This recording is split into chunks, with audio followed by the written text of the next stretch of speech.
जैसे ही पुण्य समाप्त हुआ, समाप्त होते से ही राजा चित्ररथ ने उसको पकड़कर कहा, रे पुष्पदंत, गंधर्व होकर फूल की चोरी करता है, पत्ती की चोरी करता है? तेरे शरीर में कष्ट भोगने के लिए रोग उत्पन्न होगा। पुष्पदंत का शरीर बेकार होने लगा, आंख से आंसू बहने लगे, रो पड़ा पुष्पदंत। मुझे नहीं मालूम था कि शंकर भगवान का निर्माल्य पड़ा। मेरा माताओं से निवेदन है, मेरा भाइयों से निवेदन है, बेटा बेटियों से निवेदन है, बच्चों से निवेदन है, शंकर के मंदिर में जा रहे हो, सावन के महीने में ढेर सारी पत्तियां इधर उधर पड़ी रहती है, बोलो सही है कि गलत है? ढेर सारे फूल यहां वहां पड़े रहते हैं, आप ध्यान नहीं देती हो, आप तो लांग कर चली जाती हो। आपने तो देखा, अरे गिर गया होगा, कचरे में हो रहा है, मिट्टी में हो रहा है, कीचड़ में हो रहा है, कौन उठाएगा? आप एक बार, जो पड़ा हुआ निर्माल्य है, जो पड़ी हुई फूल पत्ती है, मेरा माताओं से निवेदन है, मंदिर में कहीं पर भी पड़ा हुआ कोई सामान दिखता है, आप उसको उठाकर एक और रख दो, लांगना मती। अगर आपने उठाकर एक और रख दिया तो ये विश्वास मानकर चलना, पुष्पदंत की कथा कहती है, जो भगवान का चढ़ा हुआ निर्माल्य, रास्ते में पड़ा हुआ फूल पत्ती भी उठाकर अगर एक साइड रख देता है, शिव जी का चढ़ा हुआ निर्माल्य एक कोने में ले जाकर रख देता है, शंकर भगवान उसकी सारी बीमारी और दुख को उठाकर एक कोने में पटक देता है। वो शिव है।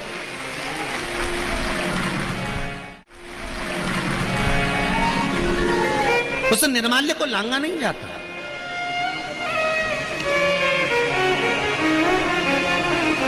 हम कई बार कहे, आज फिर कह रहे हैं, आज फिर कह रहे हैं आपसे,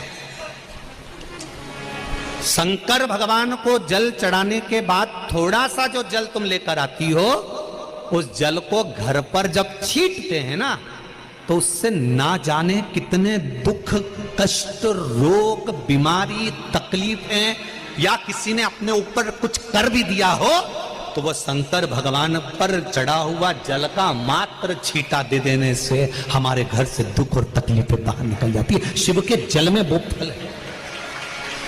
पुष्पदंत की कथा करिए, निर्माल्य मात्र रखा था, मात्र निर्माल्य बिछाया था और कपड़ा डाल दिया, उसको लांग गया तो पुष्पदंत का पुण्य चले गए। विचार करिए। कई लोग कहते हैं हमारा व्यापार किसी ने बांध दिया, हमको लगता है हमारी दुकान किसी ने बांध दी, हमको लगता है किसी ने हम पर टोना कर दिया, किसी ने हमारे ऊपर ऐसा कर दिया, किसी ने हमारे ऊपर वैसा कर दिया। हम कहते हैं तुम ही मिले थे। लोगों की इतनी बड़ी बड़ी वो अंबानी जी की फैक्ट्री चल रही, उन पे किसी ने टोना नहीं करा, टाटा बिरला पे किसी ने टोना नहीं करा, तुम्हारी छोटी सी दुकान पे टोना करेगा? ये कभी नहीं सोचना कि किसी ने कुछ कर दिया, किसी ने कुछ धर दिया। ये तो मेरे बाबा की मर्जी है, उसका भजन करो, वो अपने आप सब समाप्त कर देगा और भगवान की भक्ति में लगे रहो, उससे बढ़कर कोई सुख नहीं मिल सकता। ये टोना और टोनी के चक्कर में रहोगे तो जिंदगी बर्बाद हो जाएगी। शिव का भजन करो, शमशान में रहने वाले का स्मरण करोगे तो कोई टेंशन है ही नहीं। क्या चिंता?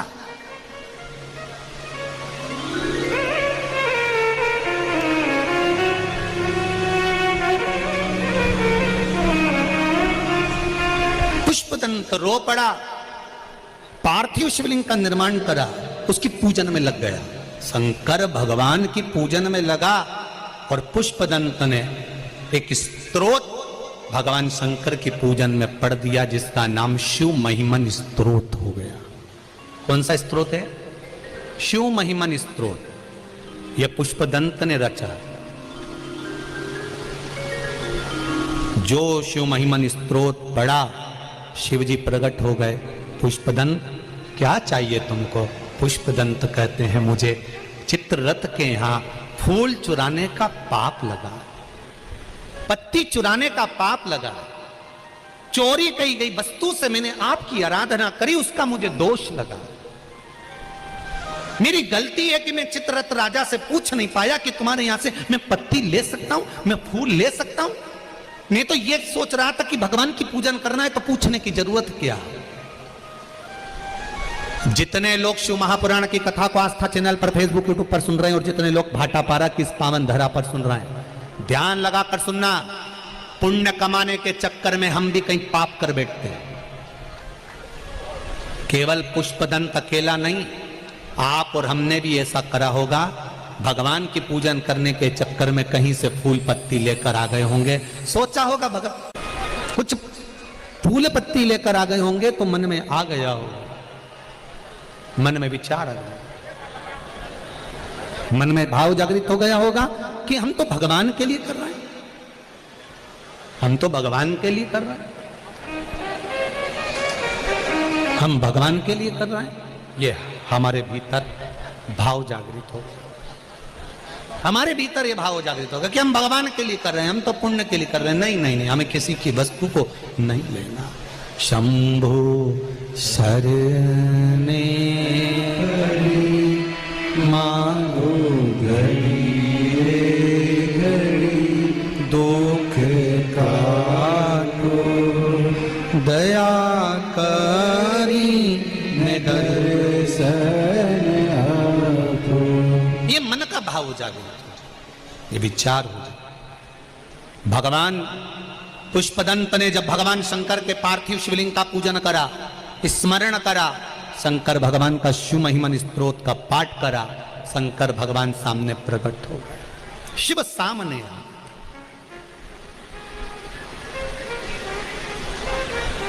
फिर कहूंगा सारी समस्या का हल, जरा जम के बोलो, सारी समस्या का हल। और वो एक लोटा जल का सियोर वाला महाराज क्यों बोला? क्योंकि जल तुम्हारे घर का होगा तो चोरी का इल्जाम भी नहीं लगेगा। अपना समर्पित कर, किसी दूसरे का जल नहीं है, अपना जल, अपने घर का जल।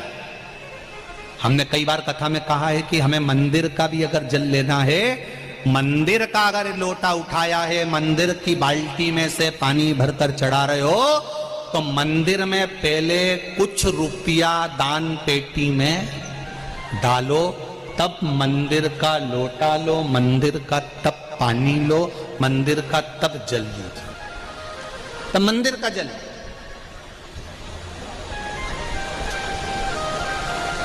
तब मंदिर का पानी लो, तब मंदिर का लोटा लो, तब मंदिर का जल। आपकी चित्तवृत्ति में यह बात रहना चाहिए, सारी समस्या का हल एक लोटा जल। पर सावन के महीने में 2 लोटा जल। सावन का महीना चालू हुआ था जब एक बेलपत्र चढ़ाई थी, बोलो तो। और जिस दिन सावन का आखिरी सोमवार हो, शायद यही लास्ट वाला है, सावन का आखिरी सोमवार हो, जो लोटा जल का लेकर जा रहे हो उसमें थोड़ा सा इत्र, अगर इत्र नहीं हो तो गुलाब की पंखड़ी, पंखड़ी नहीं हो तो कोई फूल की पत्ती, उस जल में बाबा को समर्पित इत्र हो तो ज्यादा अच्छा। आखिरी सोमवार को या सावन महीने का आखिरी दिन आप शिव को जब 2 लोटा जल चढ़ाएं तो उसमें इत्र का भाव रखकर, कामना कर कर, त्र्यंबकेश्वर बाबा का स्मरण कर कर और महामृत्युंजय मंत्र को जपते हुए। कौन सा मंत्र? ये वेद का बड़ा सुंदर मंत्र है, इसको चिल्लाकर नहीं बोला जाता, भीतर से बोलिए। एक बार वाद्य यंत्र के साथ आप और हम भीतर से बोलें।